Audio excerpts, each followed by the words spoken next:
Entonces comenzamos con un contraste, ¿ya? Un contraste entre lo que es el inglés británico y el inglés americano, o el inglés que hablan en los Estados Unidos. ¿Por qué estos dos? Porque son de los que más influencia recibimos y son de donde tomamos pues la pronunciación, las características, las palabras en sí. ¿Ah? Entonces, este contraste comienza con lo siguiente. Debemos decir que el inglés no es un idioma monolítico, o sea que es igualito para todo el mundo. No, tiene variantes. Y estas variantes reflejan las historias y las culturas distintas.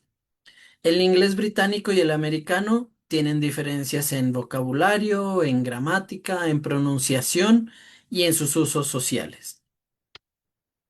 En primer lugar, tenemos diferencias léxicas, o sea, en palabras, en vocabulario. Eh, por ejemplo, para referirse a un apartamento, mire que lo tiene ahí donde dice concepto, para referirse a un apartamento en el inglés británico, ellos le llaman flat, ¿ya? ¿Ya? My flat, the flat, ¿ya? Flat en sí significa plano, ¿ya? Pero ellos utilizan esa palabra para referirse a un apartamento. En cambio, en el inglés americano utilizan la palabra apartment, ¿ya? Que es más parecida a la que nosotros utilizamos. Tenemos la galleta, ¿ya? Que en este caso no, es una galleta dulce. Los ingleses le llaman biscuit, biscuit. La pronunciación como si no hubiera esa U, biscuit. Y los americanos le llaman cookie. Yo podría apostar y decir que ustedes más conocían la palabra cookie, porque más influencia tenemos del inglés americano. Y la gasolina. Estos son solo ejemplos, ¿no? Porque hay muchísimos más. La gasolina, los ingleses le llaman petrol, ¿ah?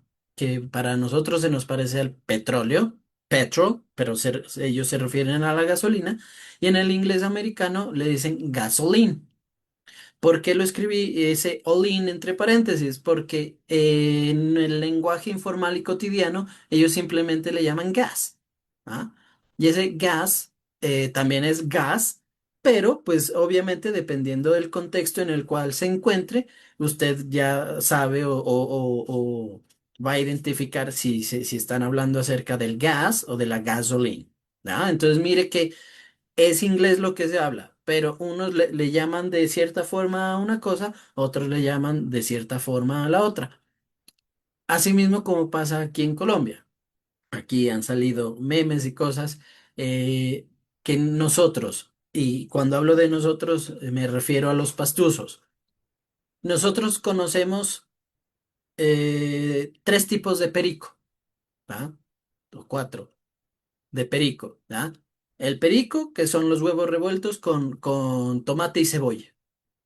El perico, que es el loro, el perico, que es la droga, ¿ya? La cocaína, y otro tipo de perico que nosotros no conocemos, que nosotros no nos referimos a él, y que yo me enteré hace un tiempo, que es que en Bogotá, un perico es un café con leche.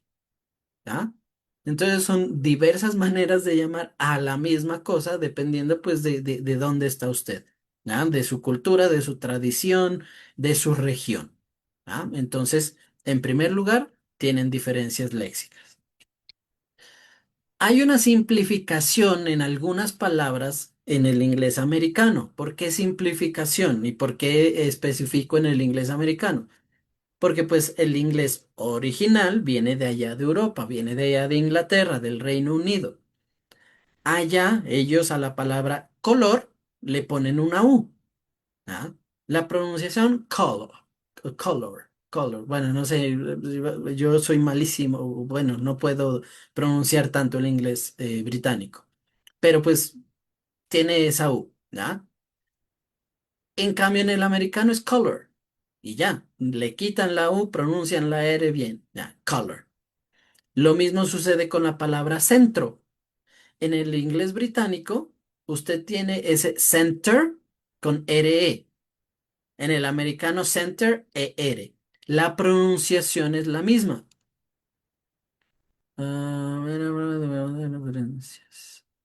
En los trabajos, sí. Eh, Creo que ya les había dicho, ¿no? Sí deben incluir referencias en los, EPA, en la parte narrativa.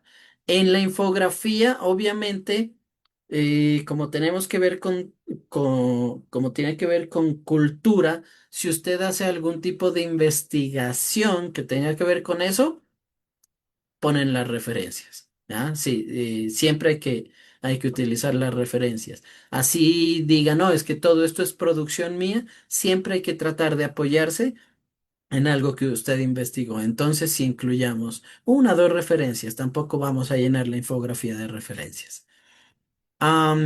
Entonces, decíamos que también en la palabra center se pronuncia igual, center, ¿ah? Pero en el inglés británico lo escribe de esta manera, terminando R-E, en cambio en el americano ER. ¿Ah? Entonces, hay una simplificación por ese lado. Tenemos diferencias en el uso de la gramática. ¿Ya? Del lado izquierdo tenemos dos personas, una estadounidense, otra británica. Eh, una dice, The team is playing, el equipo está jugando, y el otro dice, The team are playing, como decir, el equipo están jugando. ¿Ya? ¿Qué pasa? Unos toman la palabra team como algo singular y los otros toman la palabra team como algo plural. ¿Por qué? Pues porque es un grupo de personas, un team. ¿Ah? Entonces, digamos, si usted dice the team is playing o usted dice the team are playing, las dos son correctas. ¿Ya? Porque puede usarse de manera singular y plural. Del otro lado, si tenemos una diferencia más en términos de tiempos gramaticales. Aquí tenemos dos tiempos gramaticales, el pasado simple y el presente perfecto. Con esos dos tiempos nosotros hablamos acerca del pasado, ¿ya? ¿Cuál es la diferencia entre esos dos tiempos? Con el pasado simple, nosotros expresamos y damos a entender que la situación terminó, se quedó en el pasado, no tiene ninguna relación con el presente. Fue algo que se completó en el pasado y allá se quedó. Y es la que está utilizando acá la chica. Dice, I just ate. ¿Ah? I just ate. Acabo de comer. Y ya, eso quedó ahí. En cambio, el chico aquí está utilizando el presente perfecto, que también se utiliza para pasado, pero es para conectar una idea de algo que sucedió en el pasado y de alguna manera está conectado con el presente. Y dice, I've just eaten, ¿ya? He acabado de comer, ¿ya? I have just eaten. El presente perfecto nos ayuda a hablar acerca de situaciones del pasado, pero que no especifican si terminaron o no, o nos dicen que tiene alguna relación con el presente. Entonces, unos se sienten más cómodos utilizando el pasado simple, otros se sienten más cómodos utilizando el presente perfecto, dependiendo de qué es lo que quieren expresar. Entonces, mire qué son esas diferencias en términos de gramática. También en términos de sonido, de pronunciación. De un lado tenemos a un británico, del otro lado tenemos a un americano. Y la palabra que tenemos es water o agua. Bueno, digámoslo en español, agua. ¿Por qué? Los británicos la van a pronunciar como water, water, eso se me hace un poquito más fácil de pronunciar, water. Mire, lo que le decía del alfabeto fonético, estos son símbolos, no son palabras, son símbolos que se parecen a palabras que identifican sonidos, ¿no? Este sonido w, este sonido a, estos dos puntos denotan alargamiento, o sea, wo, el sonido de t y este es de water, water. Esa sería la pronunciación aproximada de la palabra en inglés británico. En cambio, acá el otro dice water, water, ¿ya? Entonces, mire la diferencia. Este acá le da como el sonido de una O abierta, water, water. En cambio acá, si es una A, water, water. ¿Ah? Entonces, es inglés, pero lo pronuncian distinto. En términos de cultura y pragmática, o sea, en sí, la puesta en práctica del idioma, tenemos diferencias en cuanto a la formalidad y la informalidad. Los británicos siempre tienden a ser más indirectos en términos de como que dan más rodeo para decir algo, como para que suene más formal, ¿ah? Es más indirecto y formal en los contextos sociales. O sea, en contextos sociales y con ciertas personas se vuelven pues mucho más cultos, mucho más elegantes, por así decirlo. Y ponemos el ejemplo de would you mind, ¿ya? Would you mind opening the door? ¿Ya? Would you mind giving me something? Es como, ¿le importaría hacer esto? Usted en el día a día, en su manera de expresarse diariamente, no le va a decir, ¿le importaría hacer esto? De pronto, dependiendo de la persona con la que está hablando, le dice, ¿sería tan amable? Ese sería el equivalente al would you mind, ¿no? En cambio, el americano es más directo, más coloquial, más informal y simplemente le dice, could you or can you? ¿Ya? ¿Me puede pasar eso? Ah, obviamente ellos siempre le van a utilizar el please, ¿no? Pero mire que ellos van al punto, es directo. Es como si aquí le dijera, por favor, ¿me pasa eso? No, ¿le importaría o sería tan amable? No, por favor, ¿me pasa eso? ¿Ah? En términos del humor y el sarcasmo, el británico usa más la ironía, ¿ya? Y el sarcasmo. En cambio, el americano tiene un humor más explícito, más, podríamos decirlo, más físico. ¿Ah? En cuanto a las convenciones sociales, en el Reino Unido, ciertas frases, ellos utilizan algunas frases de cortesía como cheers y you're right, ¿ah? Son muy propias de allá, sobre todo esta palabra cheers, ¿ah? Ellos utilizan ese cheers para todo, para decir hola, para decir adiós, para decir cómo está, bueno, ¿ah? Entonces, usted llega y se encuentra un británico, cheers, y ahí ya lo está saludando. ¿Ah? Si le quiere decir a su estudiante buen trabajo y su estudiante es británico, cheers, le está diciendo ya, qué buen trabajo. En los Estados Unidos sí tenemos expresiones como have a nice day, son un poquito como más explícitos. How are you? ¿Cómo está? Y mire que a ese have a nice day y ese how are you lo reemplaza el cheers en el inglés británico. ¿Qué nos da a entender esto? ¿Y qué tenemos que entender? Que más que variantes lingüísticas, el inglés británico y el americano son espejos de identidades culturales.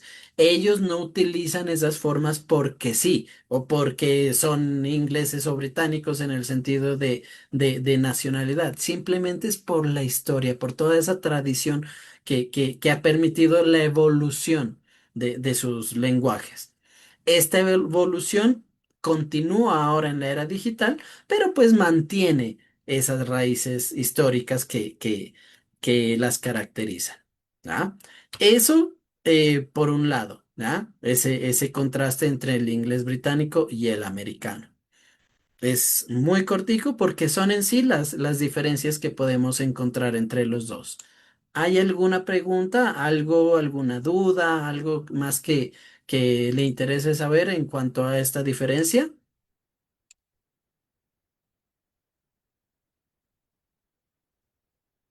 Bueno, parece que no. Continuamos entonces con la segunda parte, con el otro eje temático, que tiene que ver con las teorías del desciframiento textual cultural. Recuerde, estamos hablando de esa relación que hay entre la cultura y la influencia en el idioma. Aquí vamos a hablar de villancicos. Si anteriormente hablamos de esa diferencia entre el inglés británico y el americano, acá vamos a hablar de esta tradición cultural que aplicamos nosotros y la diferenciamos con ese villancico o el tipo de villancicos que tienen en los Estados Unidos. ¿ya? Por eso vamos a hacer el contraste entre qué, los villancicos, nuestros villancicos, y los Christmas carols, que en sí son los villancicos de allá. Estos son mucho más, son mucho más que simples canciones navideñas, ¿ya? Son, perdón, son expresiones vivas de la identidad, la fe, la alegría colectiva. Eso es lo que demuestran. No son solo canciones, ¿ya? Sino que uno con eso está demostrando parte de su cultura. En Colombia y en Estados Unidos tenemos estos villancicos. En Colombia, el Tutaina, que todo el mundo lo conoce, ¿ah? Todo el mundo. Y el Jingle Bells en los Estados Unidos, que en sí también yo creo que la mayoría de gente lo va a conocer porque tiene muchísima influencia a nivel mundial.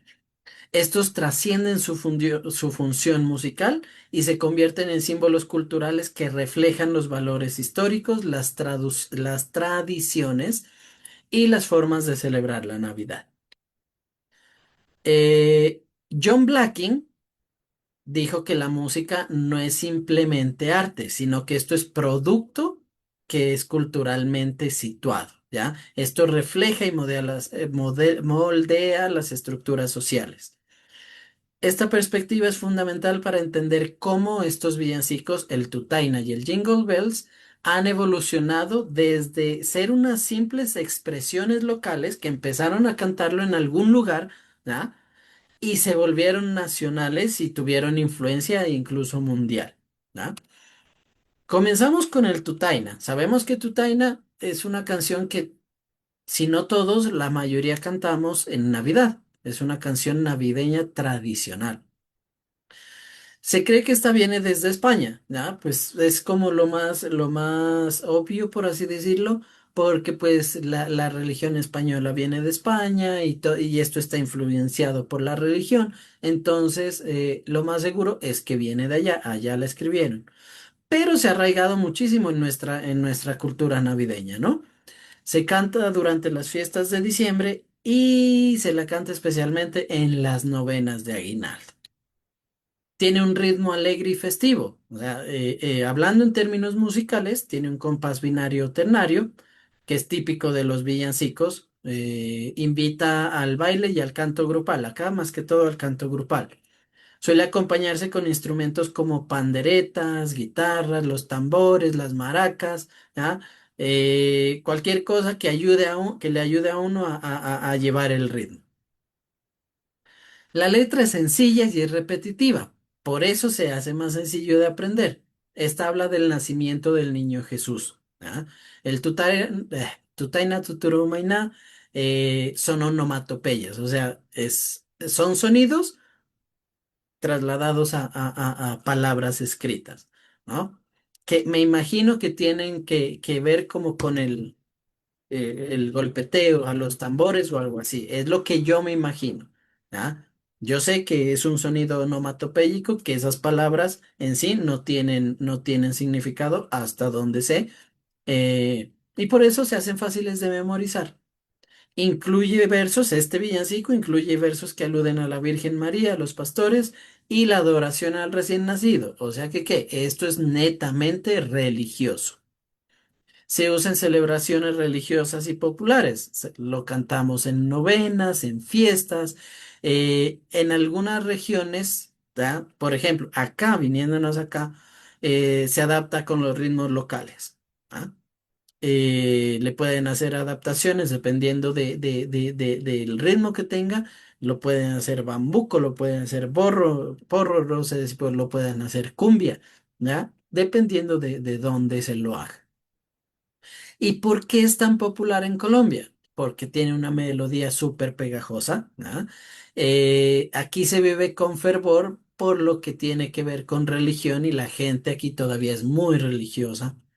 Se transmite de generación en generación y pues siempre participan los niños y los adultos. Por otro lado, el Jingle Bells es de las canciones navideñas que ha tenido mayor difusión y popularidad a nivel mundial, ¿ya? El Tutaina, pues si usted va a los Estados Unidos, de pronto si se encuentra con una comunidad latina y sobre todo con una comunidad colombiana, puede que lo conozcan. pero el Jingle Bells lo conocen en todo el mundo, ¿ah? Por toda esa proyección que ha tenido y por esa expansión que siempre ha tenido los Estados Unidos. La escribió James Pierpont en 1857 y se ha adaptado a varios idiomas. En sí, Jingle Bells expresa la alegría, el resonar de las campanas que adornaban los trineos. En sí, cuando hablamos de o decimos Jingle Bells, no nos referimos a las campanas, sino que se le ha dado esa connotación por la palabra bells, porque Jingle Bells son los cascabeles, ¿ya? Que en sí son campanillas, también les dicen, ¿no? Pero en sí los Jingle Bells son los cascabeles y son los que se les ponían a los trineos al salir en el invierno, ¿ah? Y de ahí viene la canción. Ya dijimos que la escribió este señor en 1857, pero le puso el título de One Horse Open Sleigh. ¿Ah? O sea, el trineo de un caballo, tirado por un caballo. ¿Ah? Pero con el paso del tiempo se la empezó a conocer, ¿por qué? Por Jingle Bells, aunque se asocia con la Navidad, ¿ya? Y con eso es con lo que asociamos, el resto del año no la cantamos ni nada. Por ejemplo, hay lugares en los que el invierno es en otra época que no es diciembre, no la van a cantar porque no es Navidad y esta se la asocia con la Navidad. Esta se iniciaba inicialmente en celebraciones de invierno, ¿ya? No específicamente en la Navidad. Y esta fue grabada, la grabaron unos astronautas en el Gemini 6, ¿ah? La tocaron con una armónica y campanas en el 65, ¿ah? Entonces es un dato curioso. Tiene un compás alegre y bailable, típico de las canciones festivas. Su melodía es pegajosa y fácil de cantar, incluso para los que no hablan inglés. Bueno, le cambian la pronunciación a veces, pero se saben el ritmo y al menos el coro se lo saben. El jingle bell, jingle all the way. ¿Ah? Porque los coros ya son un poquito más complicados. Y esto lo hace que sea popular entre niños y adultos. Se acompaña con los cascabeles, mire que son los Jingle Bells, piano, guitarras, orquestas y también se les ha hecho adaptaciones dependiendo de la región donde se encuentre. La letra es sencilla y tiene temática invernal, como les digo. Esto no tiene nada que ver con religión. Se lo asocia a la época de la Navidad porque ese es el clima predominante en Navidad, ¿ya? Pero no tiene nada que ver con eso. Habla de un paseo en trineo que es tirado por caballos. Incluye el estribillo repetitivo y que pues esto hace que sea fácil aprendérsela y recordarla. A diferencia de otros villancicos, esta no menciona nacimiento de Jesús, lo que les digo, no tiene nada que ver con religión, sino que se centra en la diversión invernal, ¿ah? Exactamente eso, que la emoción porque caiga la nieve, que salir a hacer ángeles de nieve y en los trineos y cosas de eso, tiene que ver más que todo con esa diversión invernal. Es una de las canciones que más versiones ha tenido. ¿Ah? Aquí nos dice que Frank Sinatra la cantó, que tiene versiones en rock, en jazz, tiene parodias, se usa en películas y comerciales, por eso tanta expansión, los especiales navideños, lo más famoso, Home Alone, que es Mi Pobre Angelito, el Grinch y bueno, todas o la mayoría de películas navideñas que han salido. En Estados Unidos es común cantarla en escuelas, en coros, las reuniones familiares y desfiles navideños. ¿Por qué es tan popular? Uno, tiene la característica de la universalidad. Como no es religiosa, es más aceptada en ciertas regiones, ¿ya? Y en ciertos contextos. Tiene alegría contagiosa, o sea, contagia alegría por su ritmo animado y pues por esto la hace ideal para las celebraciones. Y hace parte de la cultura pop. ¿Por qué? Porque usted la encuentra en películas, la encuentra en series de televisión, está en publicidad y eso hace que se mantenga vigente. ¿Ya? Y mire que esto es algo curioso, que no es que salgan muchas canciones nuevas de Navidad, o al menos no tienen tanto éxito. Y por eso esta es una que se mantiene en el tiempo y se la sigue utilizando, se la sigue cantando, se la sigue disfrutando a lo largo de los años. En sí, estos villancicos nos dicen que la música navideña es un campo de batalla donde se negocian identidades, memorias y modelos económicos incluso. El tutaina resiste como artefacto de comunidad religiosa. ¿Ah? Mientras Jingle Bells triunfa como una mercancía cultural global, o sea, en todos lados. Ambos comparten el poder de crear pertenencia, ya sea en un pueblo andino, refiriéndonos a los villancicos acá, o en un centro comercial neoyorquino, los villancicos allá en los Estados Unidos.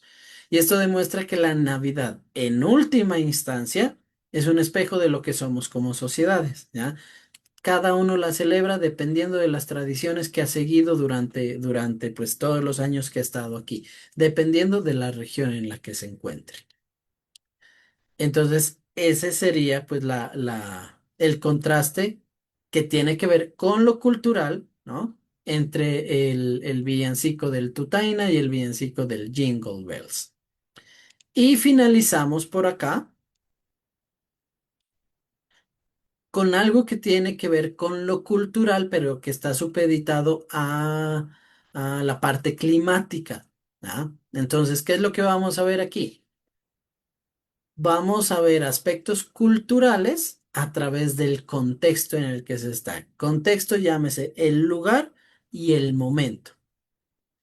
Vamos a hablar de tipos de vestuario, de tradiciones, conforme a las estaciones. Si bien aquí no gozamos de estaciones, mire que esas estaciones incluso nos influencian bastante, ¿ya?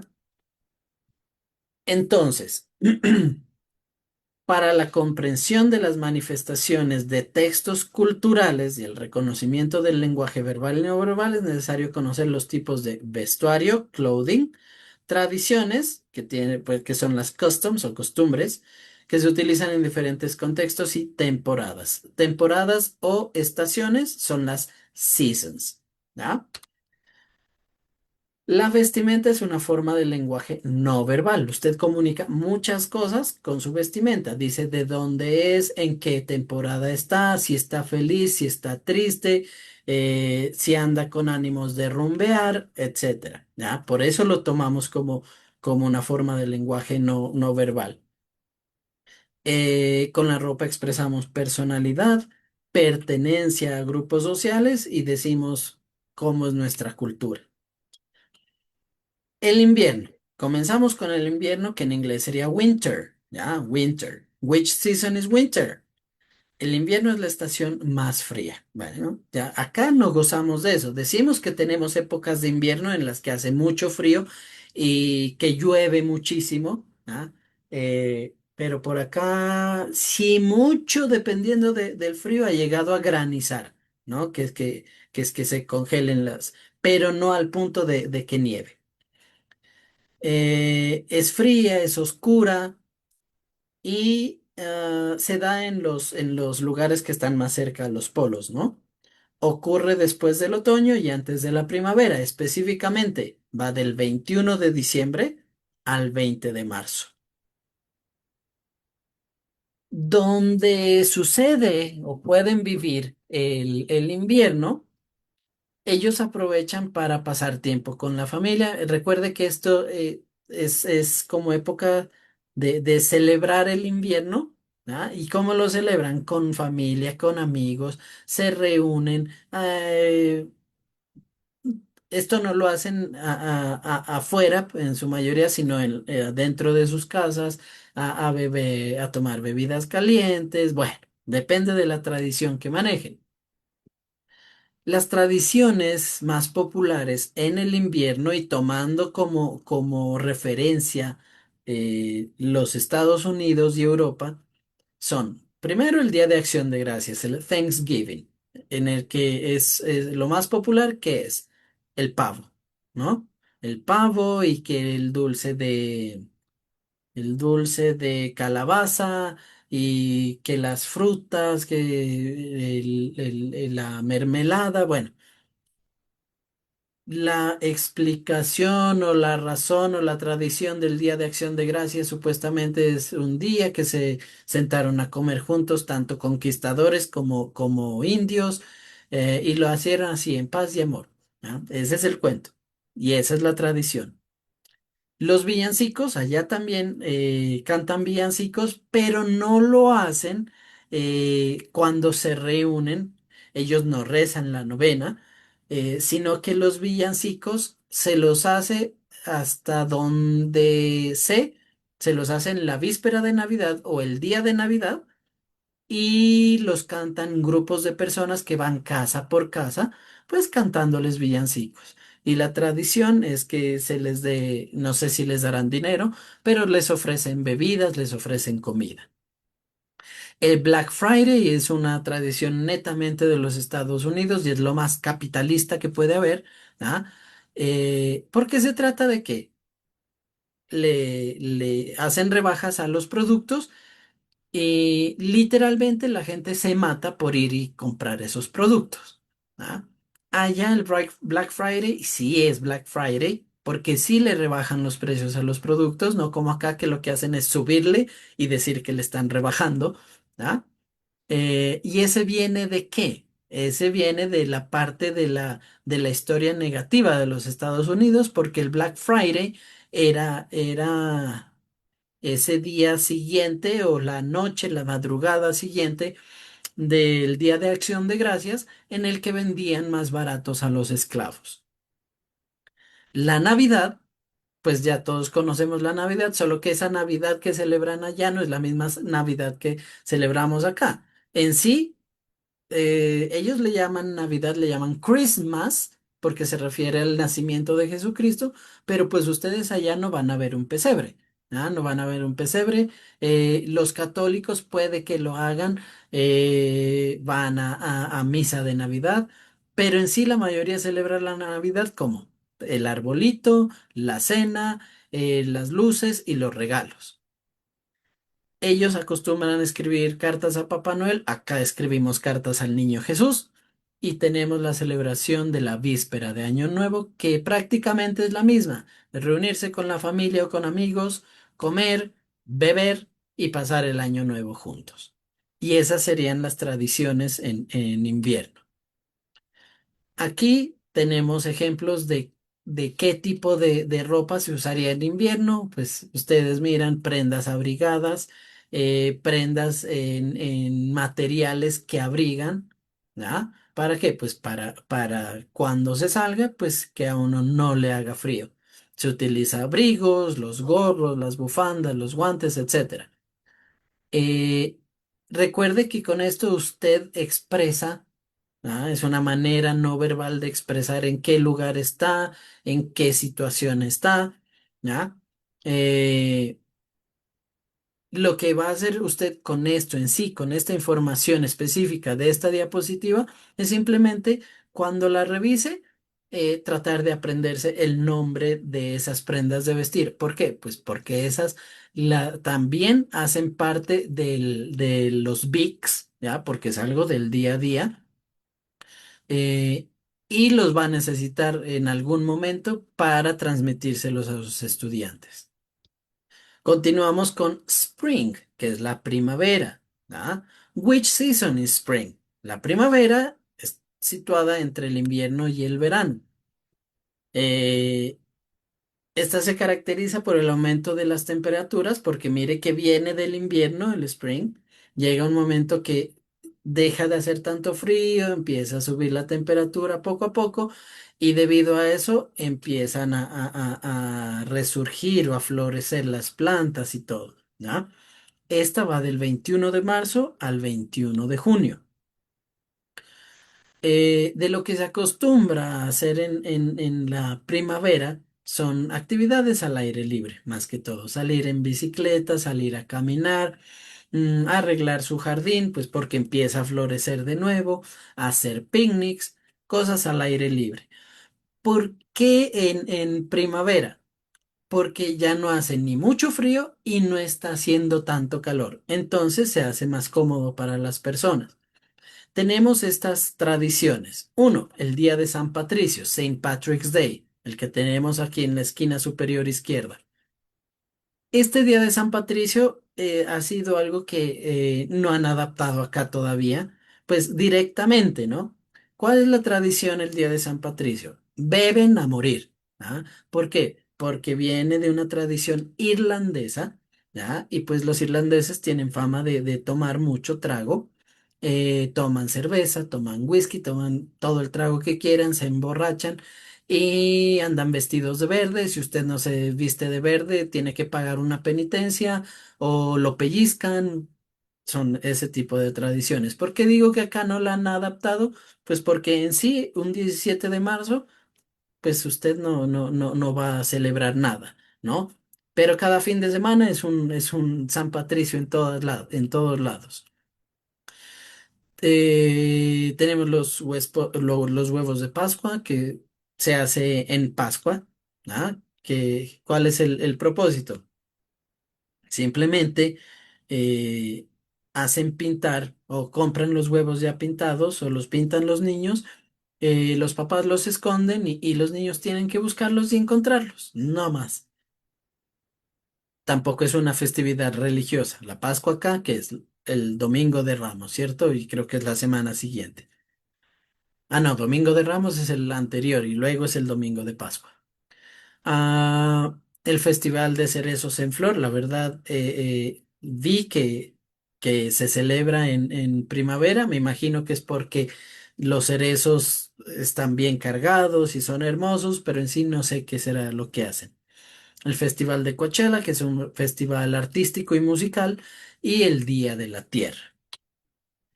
Aquí también tenemos algunas prendas de vestir que podemos decir se acostumbra a utilizar en la primavera. Se utiliza chaquetas ligeras, o sea, en tela ligera que no es pesada, las camisetas de manga corta, telas que son transpirables, como el algodón y el lino. Los colores son llamativos o son colores pastel y los estampados son florales. Así usted diga, no, pero pues uno en primavera, ¿cómo? Allá sí lo hacen. ¿Ya? Como les digo, es parte de su identidad. Ah, llegó primavera, cambiemos de colección. Por eso hablan de colecciones, ¿no? Cuando sacan nuevas prendas de vestir o cosas así. La colección de verano, la colección de primavera. ¿Por qué? Porque en sí la gente hace eso. ¿Ya? Dependiendo de la estación, guarda su ropita de verano, guarda su ropita de invierno, saquémoslo de primavera. Se acabó la primavera, hasta luego, saquémoslo de otoño. ¿Ah? Entonces, lo mismo. Este vocabulario que tiene que ver con prendas de vestir, lo revisamos, nos apropiamos de ello, porque pues sí nos va a servir para la interacción y el uso de los VICs en el salón de clase. Summer. Summer es el verano. Esta es la estación más cálida, se da después de la primavera y va antes del otoño. El verano va desde el 21 de junio, que es el solsticio de verano, y hasta el 21 de septiembre. Tradiciones que tienen allá en los Estados Unidos, sobre todo, los asados, que bueno, les llaman barbecues, los viajes por carretera, los road trips, porque ya sí se puede viajar en carretera más tranquilo, e ir a la playa, going to the beach. ¿Ah? ¿Por qué? Pues porque están en verano. Además tenemos los campamentos de verano que son exclusivos para estudiantes, ¿ah? Que los mandan allá para que ocupen su tiempo libre. ¿Ah? Y allá aprenden cosas. Y también tenemos en el Día de la Independencia, porque se da el 4 de julio, eh, los fuegos artificiales y también hacen asados. Aquí tenemos también prendas de vestir que sirven más para el verano, que cada vez son más pequeñitas. ¿Por qué? Pues por ese calor. Allá sí es verano, verano. Eh, yo siempre he preferido el frío porque me crié aquí en Pasto. Probé un poquito el calor en Linares porque es un poquito más abrigado, pero no es el calor que hace por allá. ¿Ah? son temperaturas muy altas y sí es necesario andar así como están en los dibujos. Pantalones cortos, faldas, vestidos y todo con telas muy ligeras. El traje de baño si va a la playa o los planes son ir a lugares donde haya agua, eh, colores vivos y estampados vibrantes, ¿no? Y terminamos con el autumn, que es el otoño, que también se le llama fall. Fall significa caer, caída. ¿Por qué se le llama fall? Por la caída de las hojas. ¿Ya? A medida que van bajando las temperaturas, se empiezan a secar los árboles, se empiezan a secar las hojas y se caen. Por eso se le llama fall al otoño. El otoño es la estación de transición entre el verano y el invierno. Las temperaturas bajan, los días se hacen más cortos y las hojas cambian de color y caen de los árboles. Este va del 22 de septiembre al 21 de diciembre. 22 de septiembre al 21 de diciembre. Las tradiciones tienen que ver con qué. Están relacionadas con la cosecha, la gratitud y la conexión con la naturaleza, ¿ya? Que son tradiciones y celebraciones como más ancestrales. A nosotros se nos han pegado las tradiciones de celebrar Halloween y Día de Muertos, ¿ya? El Halloween, el 31 de diciembre, Día de Muertos, primero de noviembre. ¿Ya? Bueno, para nosotros, el Día de los Santos difuntos, creo que les llaman, creo que es el 1 de noviembre, ¿cierto? Yo creo que el Día de Muertos, el propio Día de Muertos en México, se me hace que es el 2 de noviembre, ¿no? Pero esas son tradiciones que nosotros hemos ido asimilando también. Y aquí tenemos ropa de otoño, volvemos a la ropa abrigada, ¿ya? Porque sí hace mucho frío. Es prácticamente lo mismo que la ropa para invierno, con la diferencia de que utilizamos esticas que tenemos acá en la parte de arriba del lado izquierdo, la umbrella y los wellies, ¿ya? La sombrilla y las botas pantaneras. ¿Por qué? Porque llueve mucho, ¿ya? Entonces, esas son como más características y se las utiliza más que en el invierno.